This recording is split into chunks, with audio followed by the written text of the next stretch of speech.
नमस्कार, सिजी live today में आप सभी दर्शकों का स्वागत है। मैं हूं प्रतिमा सरकार। कहते हैं कि जहां जहां श्री राम कथा होती है वहां स्वयं अजर अमर हनुमान जी सूक्ष्म रूप में उपस्थित होकर श्री राम नाम का श्रवण करते हैं। ऐसी ही आस्था और भक्ति का अद्भुत संगम छत्तीसगढ़ के जांजगीर में उस समय देखने को मिला जब श्री हरि राघवेंद्र देवस्थानम से श्री हनुमान जी महाराज की भव्य पालकी यात्रा निकाली गई। इस अवसर पर पूरा नगर भक्ति के रंग में रंगा नजर आया।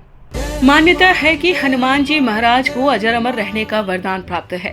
इस कलयुग में हनुमान जी महाराज सूक्ष्म रूप में विराजमान हैं।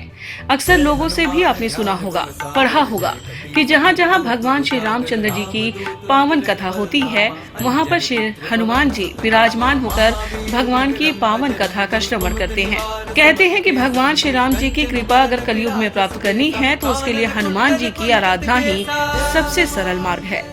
हनुमान जी की कृपा से ही भगवान श्री राम जी की कृपा प्राप्त हो सकती है। गोस्वामी तुलसीदास जी को भी भगवान श्री रामचंद्र जी के दर्शन भी हनुमान जी महाराज जी ही की कृपा से प्राप्त हुई थी। इसलिए ही इस युग में श्री हनुमान जी की प्रतिमाएं, उनके मंदिर आपको हर जगह मिल जाएंगे।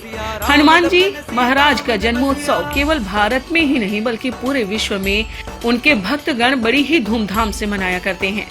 ऐसे ही छत्तीसगढ़ के जांजगीर के पुरानी बस्ती में स्थापित श्री हरि राघवेंद्र देवस्थानम से बड़ी ही धूमधाम से हनुमान जी महाराज की पालकी यात्रा निकाली जाती है, जिसमें जांजगीर के नगरवासी ही नहीं बल्कि आसपास के भक्तजन भी इस पालकी यात्रा में शामिल होकर अपने आप को पुण्य का भागीदार मानते हैं। इस शोभा यात्रा में बच्चे, बूढ़े, जवान समेत महिलाओं की भी उतनी ही भागीदारी होती है। जांजगीर की वानर सेना समिति के कान्हा राठौर ने बताया कि महीने भर पहले से ही समिति के सभी सदस्य इस आयोजन को सफल बनाने के लिए भिड़े रहते हैं। कार्यक्रम की सफलता के लिए नगरवासी भी हर तरह से अपना सहयोग प्रदान करते हैं। Bureau report, सिजी live today.